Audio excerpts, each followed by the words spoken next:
आपका अपने ही channel analysis वाला पे। तो आज है आपका 14 जून का जो आपका फर्स्ट सेकंड थर्ड तीनों शिफ्टों में जो एग्ज़ाम था आपका समाप्त हो चुका है। तो आज के इस वीडियो में हम तीनों शिफ्टों का आपका एनालिसिस लेकर आ गए हैं टोटल 75 प्रश्न के साथ। तो चलिए इस वीडियो को शुरू करते हैं। पहले हम थर्ड शिफ्ट का क्वेश्चन देखेंगे, उसके बाद सेकेंड शिफ्ट का, उसके बाद फर्स्ट शिफ्ट का। तो चलिए शुरू करते हैं।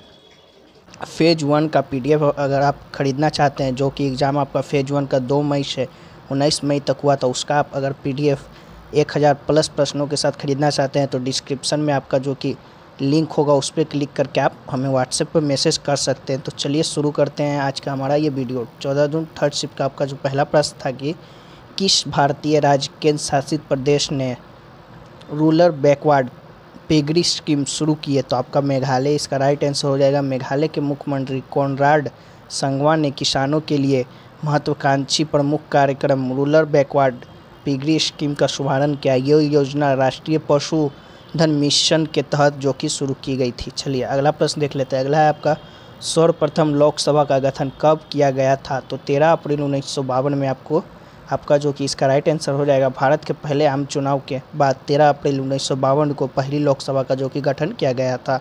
इस लोकसभा का पहला सत्र 13 मई 1952 को शुरू जो कि हुआ था। पहली लोकसभा 5 वर्षों के अपने पूर्ण कार्यकाल तक चली और 4 अप्रैल 1957 को भंग कर दी गई थी। अगर बात कर लें प्रथम लोकसभा अवधि की, तो आपका 13 अप्रैल 1952 से 4 अप्रैल 1957 तक था। उसके पहले अध्यक्ष जो कि श्री जीवी मावलंकर थे, उपाध्यक्ष श्री M.A. अयंगर थे, महासचिव M.L. कौल थे आपके, और पंजाब के। चलिए तो देखते हैं अब अगला प्रश्न है आपका पंजाब के वर्तमान में मुख्यमंत्री कौन है? तो आपका भगवंत मान जो कि आम आदमी पार्टी से हैं। भगवंत मान आपका राइट आंसर हो जाएगा। भगवंत मान पंजाब के दूसरे सबसे कम उम्र के जो कि CM हैं। सबसे युवा मुख्यमंत्री प्रकाश सिंह बादल हैं। चलिए अगला प्रश्न था आपका कि T20 वर्ल्ड कप 2022 इंग्लैंड किसे हराकर चैंपियन बना था? तो पाकिस्तान इसका जो कि राइट आंसर हो जाएगा आपका। चलिए अगला प्रश्न देखते हैं। अगला प्रश्न है कि नाइट्रोजन का परमाणु क्रमांक संख्या कितना होता है? तो आपका 7 जो कि होता है। नाइट्रोजन एक रासायनिक तत्व है जिसका प्रतीक N है। इसका परमाणु क्रम 7 है। सामान्य ताप के दाब पर यह गैस है तथा पृथ्वी के वायुमंडल का लगभग 78 नाइट्रोजन ही है। यह सर्वाधिक मात्रा में तत्व के रूप में जो कि उपलब्ध पदार्थ भी है। चलिए अगला प्रश्न देख लेते हैं। अगला है आपका धर्म से संबंधित अनुच्छेद कौन सा है? तो अनुच्छेद 25 आत्मरता की स्वतंत्रता और धर्म के स्वतंत्र पेशे अभ्यास और प्रचार के लिए आपका जो कि है। अनुच्छेद 26 जो कि धार्मिक मामलों के प्रबंधन की स्वतंत्रता है। वहीं बात कर लें अनुच्छेद 27 तो आपका किसी विशेष धर्म के प्रचार के लिए करों के भुगतान के संबंध में स्वतंत्रता के लिए है। अनुच्छेद 28 कुछ शैक्षणिक संस्थानों में धार्मिक शिक्षा या धार्मिक उपासना में उपस्थिति के संबंध में स्वतंत्रता है। तो आपका अनुच्छेद 25 से आपका अनुच्छेद 28 जो कि धर्म से संबंधित है। तो देख लीजिएगा ऑप्शन में आपका कौन सा था, वही आंसर हो जाएगा आपका। अगला है कि मिल्खा सिंह निम्नलिखित में से किसके साथ जुड़ा हुआ है? तो इसका जो कि ऑप्शन हमें नहीं मिल पाया। तो चलिए मिल्खा सिंह के बारे में जान लेते हैं। वह एक भारतीय धावक थे जिन्होंने रोम के ग्रीष्म ओलंपिक और टोक्यो के ग्रीष्म ओलंपिक में भारत का प्रतिनिधित्व किया था। उन्हें उड़न सिख उपनाम दिया गया था। वो भारत के सर्वकालीन सर्वश्रेष्ठ एथलीट्स में से एक है। तो आप देख लीजिएगा ऑप्शन में आपका क्या था। तो आपका वो ऑप्शन के अनुसार उसका आंसर हो जाएगा। अगला है कि आपका मौद्रिक नीति की अध्यक्षता कौन करता है? तो RBI आपका जो कि मौद्रिक नीति की अध्यक्षता करता है। चलिए अगला प्रश्न देख लेते हैं। वेम्पति चिन्ना सत्यम किस नृत्य शैली से संबंधित है? तो कुचिपुड़ी आपका इसका राइट आंसर हो जाएगा। प्रसिद्ध व्यक्ति वेम्पति चिन्ना सत्यम जो कि 15 अक्टूबर 1929 से 29 जुलाई 2012 नृत्य रूप से कुचिपुड़ी से संबंधित थे। वह दुनिया भर में डांस फॉर्म को लोकप्रिय बनाने के लिए जाने जाते थे। वो बम्बई के संगीत पीठ और मद्रास के राजा लक्ष्मी पुरस्कार सहित कई पुरस्कारों से प्राप्त करता है। चलिए अगला देख लेते हैं। अगला आपका कुचिपुड़ी शास्त्रीय नृत्य किस प्रकार के संगीत के साथ किया जाता है? तो कर्नाटक संगीत के साथ, जो कि कर्नाटक संगीत नामक एक संगीत शैली अक्सर दक्षिण भारत से जुड़ी है। शास्त्रीय कुचिपुड़ी नृत्य के साथ कर्नाटक संगीत का जो कि प्रयोग किया जाता है। तो कर्नाटक संगीत आपका राइट आंसर हो जाएगा। अगला है आपका मृत्यु से ज़्यादा अगर जन्म होता है तो जनसंख्या के ऊपर क्या प्रभाव पड़ता है तो जन्म पर अधिक एवं मृत्यु दर कम होने पर जनसंख्या में वृद्धि होती है एवं जन्म दर कम हो तथा मृत्यु दर अधिक हो तो जनसंख्या में आपका कमी आती है। ठीक है, चलिए अगला देख लेते हैं। अगला आपका प्रश्न आया था कि ऐसा कौन सा कर था जो मुगल साम्राज्य में जबरन लिया जाता था। तो इसका ऑप्शन में हमें नहीं मिल पाया, तो देख लीजिएगा आपका इसका आंसर क्या होगा। इसका आंसर जो कि आपके ऑप्शन के अनुसार हो जाएगा। अगर ऑप्शन आपका पता हो तो आप कमेंट में हमें बताएं। क्वेश्चन इनमें से कौन सी पुस्तक अरविंद एडिगा की नहीं है। तो इसका जो ऑप्शन है हमें नहीं मिल पाया है, तो इसका जो आंसर ऑप्शन के अनुसार आपका हो जाएगा कौन सा ऑप्शन क्या था। तो आप चलिए कुछ अरविंद एडिगा की पुस्तकों को देख लेते हैं। तो अपने पहले उपन्यास द वाइट टाइगर के लिए मैन बुकर पुरस्कार से सम्मानित उन्हें किया गया था। तो पहला जो बुक था आपका द वाइट टाइगर था। उसके बाद सिलेक्शन डे अरविंद एडिगा द्वारा लिखित एक 2016 का खेल उपन्यास है। और एडिगा की दूसरी पुस्तक बिटवीन द असैसिनेशंस है। तीसरी प्रकाशित पुस्तक आपका लास्ट मैन इन टावर है, सिलेक्शन डे। उसके बाद सलमान रुश्दी, अरुंधति राय और किरण देसाई के बाद बुकर पुरस्कार जीतने वाले वो चौथे भारतीय मूल के लेखक थे। तो देख लीजिएगा इनमें से कौन सा अगर आपके ऑप्शन में नहीं होगा तो वो आपका आंसर हो जाएगा। चलिए अगला आया था आपका ओलंपिक में भारत ने कितने ब्रॉन्ज मेडल जीते हैं। शायद ये क्वेश्चन था, तो देख लीजिएगा क्वेश्चन कंफर्म नहीं है कि इससे ओलंपिक से आपका क्या क्वेश्चन था। तो ये भी क्वेश्चन था। तो चलिए अगला देख लेते हैं। अगला आया था कि सिरका में कौन सा अम्ल आपका जो पाया जाता है। तो एसिटिक अम्ल आपका जो कि इसका राइट आंसर हो जाएगा। सिरके में 6 से 10% एसिटिक अम्ल होता है। एसिटिक अम्ल CH3COOH को एथेनॉइक अम्ल भी कहा जाता है आपका। चलिए अगला है आपका तमिलनाडु में इरावती मंदिर किसने बनाया था। तो तंजावुर में इरावतेश्वर मंदिर चोल राज द्वितीय द्वारा बनाया गया था। तो आपका चोल राजा द्वितीय जो कि आपका राइट आंसर हो जाएगा। चलिए अगला है आपका अगला प्रश्न आया था कि मौर्य साम्राज्य का सबसे दक्षिणतम छोर कौन सा है आपका। ये क्वेश्चन था एक। और चलिए अगला प्रश्न था कि 2011 के जनगणना के अनुसार महिला की साक्षरता दर कितना है। तो 65.46% जो कि आपका राइट आंसर हो जाएगा। देश में साक्षरता दर आपका कितना है। तो 74.04% है। पुरुषों के लिए 82.14% और महिला के लिए आपका 65.46% आपका जो कि है। चलिए अगला प्रश्न आया था कि किताब उल हिंद पुस्तक किसके द्वारा लिखी गई है। तो अल-बरूनी जो कि आपका राइट आंसर हो जाएगा। अल-बरूनी के द्वारा आपका जो कि किताब उल हिंद पुस्तक लिखी गई है। चलिए अगला प्रश्न आया था कि ए दिल है मुश्किल गाना किसने गाया है। तो ए दिल है मुश्किल गाना 28 अक्टूबर 2016 को दुनिया भर में दिवाली के त्यौहार के मौके पर जो कि रिलीज हुआ था। प्रीतम द्वारा रचित फिल्म का साउंड ट्रैक एक त्वरित ब्लॉकबस्टर था। इस प्रकार अमिताभ भट्टाचार्य द्वारा लिखे गए गीत और अरिजीत सिंह द्वारा गाए गीतों के साथ इसके प्रचार को बढ़ावा दिया गया है। तो आपका अरिजीत सिंह आपका राइट आंसर हो जाएगा जिन्होंने गाया है। अगला आया था कि आपका कि कृष्णा नदी भारत के किस राज्य से होकर गुजरती है। तो महाराष्ट्र, कर्नाटक, तेलंगाना और आंध्र प्रदेश जो कि आपका ऑप्शन में था। तो कृष्णा नदी का जो उद्गम है आपका महाराष्ट्र राज्य में महाबलेश्वर के पास पश्चिमी घाट में होता है। कृष्णा नदी महाराष्ट्र, कर्नाटक और तेलंगाना और आंध्र प्रदेश से होकर जो कि आपका बहती है। तो देख लीजिएगा कौन सा ऑप्शन आपके ऑप्शन में था, कौन सा आपका ऑप्शन में था। चलिए अगला आपका आया था कि कजरी लोकगीत इनमें से किस राज्य से संबंधित है। तो आपका उत्तर प्रदेश जो कि राइट आंसर हो जाएगा। कजरी लोकगीत भारत के सबसे बड़े राज्य उत्तर प्रदेश के साथ साथ बिहार से भी संबंधित है। तो आपका उत्तर प्रदेश का जो राइट आंसर हो जाएगा। चलिए अगला प्रश्न आया था कि स्टेट लेजिस्लेटिव असेंबली कितने वर्ष तक होता है। तो विधानसभा का कार्यकाल जो कि आपका 5 वर्ष तक होता है। चलिए अगला प्रश्न आया था कि रेगुलेटिंग एक्ट किस वर्ष में पारित किया गया था। तो 1773 में आपका जो कि रेगुलेटिंग एक्ट ब्रिटिश संसद द्वारा ब्रिटिश ईस्ट इंडिया कंपनी के भारतीय क्षेत्रों मुक्त बंगाल के विनियमन के लिए कानून पारित किया गया था। चलिए अगला प्रश्न आया था कि गांधी इरविन समझौता पर किस वर्ष में हस्ताक्षर किया गया था। तो गांधी इरविन समझौता जो कि 5 मार्च 1931 को महात्मा गांधी और वायसराय लॉर्ड इरविन ने हस्ताक्षर किए थे। इस समझौते में गांधी ब्रिटिश शासन के खिलाफ भारत में सविनय अवज्ञा आंदोलन को समाप्त करने और दूसरे गोलमेज सम्मेलन में शामिल होने के लिए सहमत हुए थे। चलिए अगला प्रश्न देख लेते हैं। अगला आया था कि मौर्य साम्राज्य का सबसे दक्षिणतम छोर कौन सा है। तो आपका जो ये प्रश्न पूछा गया था तो मौर्य राजवंश व मौर्य साम्राज्य प्राचीन भारत का एक शक्तिशाली राजवंश था।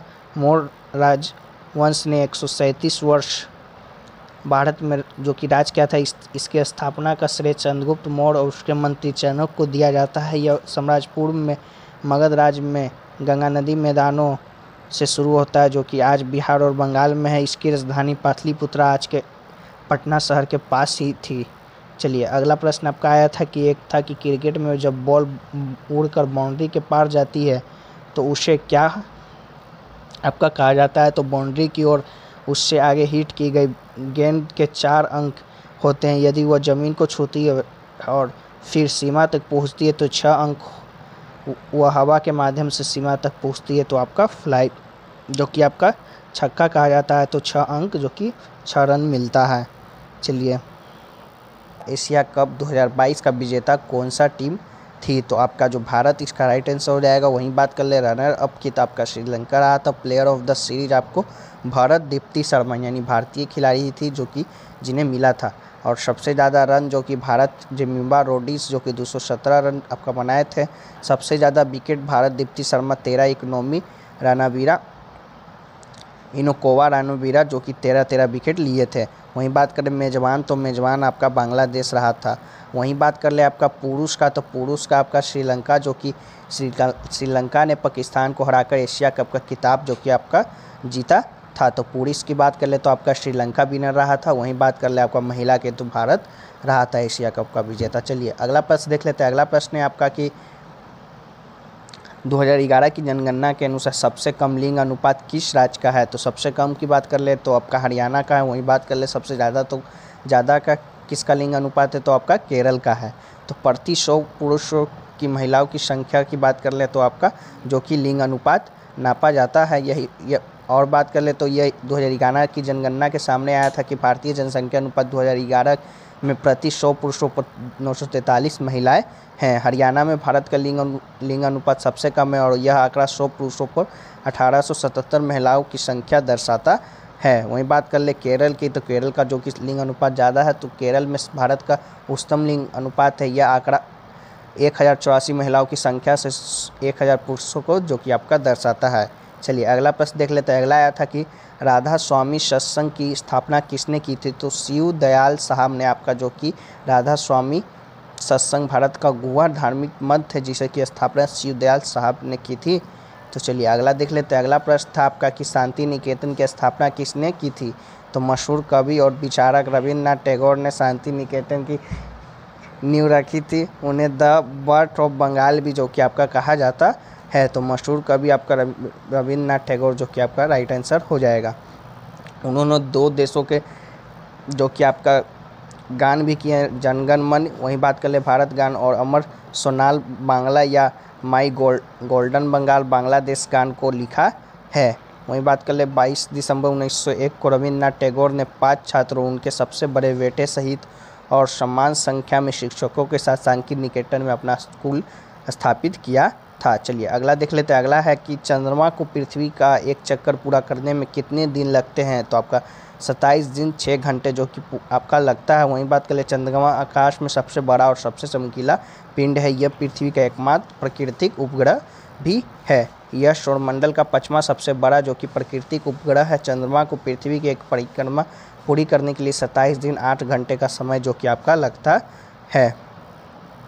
चलिए अगला प्रश्न देख लेते हैं। अगला आया था कि मौसमी बेरोजगारी किसे कहते हैं। तो बेरोजगारी का एक प्रकार जिसमें लोग वर्ष में कुछ महीनों के दौरान नौकरियां ढूंढने में सक्षम नहीं हो पाते हैं, उन्हें आपका जो कि मौसमी बेरोजगारी कहते हैं। उदाहरण के लिए वाटर पार्क या मनोरंजन पार्क में सर्दियों के मौसम में उस बेरोजगारी की स्थिति हो जाती है क्योंकि सर्दियों में लोग इन स्थानों पर जो कि आपका काम नहीं करने जाते हैं। चलिए अगला है आपका अनुच्छेद 51 ये किससे संबंधित है आया था। तो भारतीय संविधान का अनुच्छेद 51 भारत के नागरिकों द्वारा पालन किए जाने वाले मौलिक कर्तव्यों को बताता है।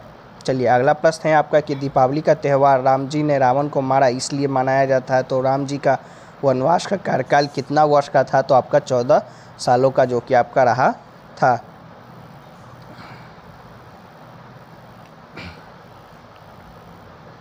चलिए एक और प्रश्न आपका देखने को मिला था कि लोकसभा का चुनाव अधिकतम एक व्यक्ति कितने सीटों से लड़ सकता है, कुछ ऐसा भी प्रश्न था, तो आप बताइएगा अगर एग्जाम देकर आ रहे हो तो कुछ ऐसा प्रश्न था क्या? लोकसभा का चुनाव अधिकतम एक व्यक्ति कितने सीटों से लड़ सकता है? चलिए एक और प्रश्न आपका था कि दानिश सिद्दीकी का संबंध किस नृत्य से है? तो दानिश सिद्दीकी का संबंध ये तो नहीं मिल पाया इसका आंसर, तो ये भी बताइएगा कि ये प्रश्न था या नहीं आपका। चलिए अगला है आपका गुरु बिपिन सिंह किससे संबंधित है? तो गुरु बिपिन सिंह मणिपुर नृत्य के एक निर्देशक, नृत्य प्रशिक्षक और शिक्षक थे, तो आपका जो कि मणिपुरी नृत्य इसका राइट आंसर हो जाएगा। चलिए अगला है आपका राज्य में नीति निर्देशक तत्व किस भाग में है? तो भारतीय संविधान के भाग 4 के अंतर्गत अनुच्छेद 36 से 51 राज्य के नीति निर्देशक तत्व DPSP से आपका जो कि संबंधित है। चलिए आपका अगला प्रश्न है कि टोक्यो ओलंपिक में भारत में कितना रजत पदक जीता है? तो टोक्यो ओलंपिक में भारत ने 1 स्वर्ण, 2 रजत और 4 कांस्य पदकों जो कि जीता है, तो 2 रजत पदक आपका जो कि राइट आंसर हो जाएगा। तो देख सकते हैं कि किसने कौन से मेडल और इवेंट में जीता है, तो आप ये भी पढ़ लीजिएगा। इसका जो PDF आपको टेलीग्राम चैनल पे मिल जाएगा, तो वहाँ से जाकर आप पढ़ सकते हैं। चलिए अगला है आपका लोमश ऋषि किस गुफा में रहते थे? शायद ये प्रश्न था। तो लोमश ऋषि गुफा 3वीं शताब्दी ईसा पूर्व की प्रारंभिक गुफा वास्तुकला और सर्वाधिक ज्ञात दिनांक गुफा का एक उदाहरण मानी जाती है, जो कि भारत के बिहार में जो कि स्थित है। तो आपका दिनांक गुफा जो कि इसका राइट आंसर हो जाएगा लोमश ऋषि गुफा, जिससे लोमश ऋषि की कुटी भी कहा जाता है। भारत के बिहार राज्य जहानाबाद जिले के बराबर और नागार्जुन पहाड़ियों के मानव निर्मित बराबर गुफाओं में से एक है। देख लीजिएगा आपका कौन सा ऑप्शन में है होगा, तो आपको वो राइट आंसर हो जाएगा, बराबर गुफा या का दिनांक गुफा। चलिए अगला है आपका Mn किस रासायनिक तत्व का प्रतीक है? शायद ये क्वेश्चन था। तो आपका बात कर ले हाइड्रोजन की, तो हाइड्रोजन जो कि आपका परमाणु संख्या 1 है, तो आपका परमाणु द्रव्यमान 1.008 है। वहीं बात कर ले Mn की, तो आपका Mn का जो कि परमाणु संख्या आपका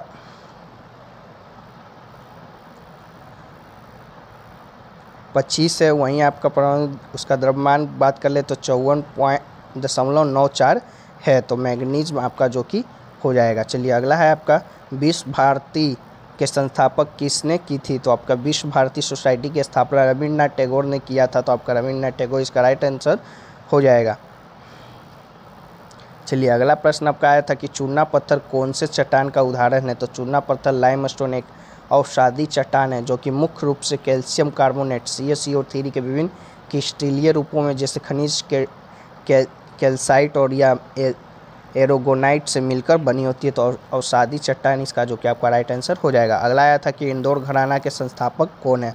तो इंदौर घराना भारतीय शास्त्रीय संगीत के मुखर घराने में से एक है, जिसकी स्थापना आमिर खान ने की थी। तो आमिर खान आपका राइट आंसर हो जाएगा। इंदौर घराने के प्रदर्शन को विलंबित लय द्वारा अब्दुल वाहिद खान की शैली में नोट किया गया और तान रजब अली खान की याद में ताज़ा करती है। चलिए अगला है आपका अहोम साम्राज्य का संस्थापक कौन था? तो आपका अहोम साम्राज्य जो कि 1228 से अहोम किंगडम जो कि आपका ब्रह्मपुत्र घाटी में मध्यकालीन असमिया साम्राज्य था। चालुक्य वर्तमान यूनान चीन में एक शान राजकुमार सुफाफा ने पटकाई पहाड़ों को पार करने के बाद 1228 में अहोम राजवंश की स्थापना जो कि आपका किया था। चलिए अगला देख लेते हैं आपका इंग्लिश से कौन कौन से आपका प्रश्न बना था। तो आपका कंट्रीब्यूट का स्पेलिंग एरर आया था। तो आपका कंट्रीब्यूट का ये स्पेलिंग एरर कुछ और दिया हुआ था आपका, जो कि राइट आपका कंट्रीब्यूट हो जाएगा। वही बात कर ले आपका गोल्डन का साइनोनिम आया था। गोल्डन का साइनोनिम देख लेते तो एवरेट आपका गिल्डेड, गिल्ड, गोल्ड, क्रोमेटिक जो कि आपका गोल्डन का साइनोनिम हो जाएगा आपका आया था। वहीं बात कर ले इंग्लिश के क्वेश्चन की, तो इंग्लिश का आपका एक और क्वेश्चन आया था। फ्रैंक का साइनोनिम आया था जो कि आपका honest, candid, right, straight forward, fourth coming, direct, vocal, जो कि आपका फ्रैंक का सिनोनिम हो जाएगा। चलिए आपका वहीं बात कर लिए, एक इंडियन फ्रेज आया था आपका हेटर ऑफ वुमेन्स, तो आपका misogynous and misogynist can both be use an adjective form of word, the non misogynist can be use for a woman hating person, जिसके लिए आपका यूज होता है। वहीं बात कर लिए, एक और क्वेश्चन आपका आया था इवेंट का आपका एंटोनिम शायद आपका पूछा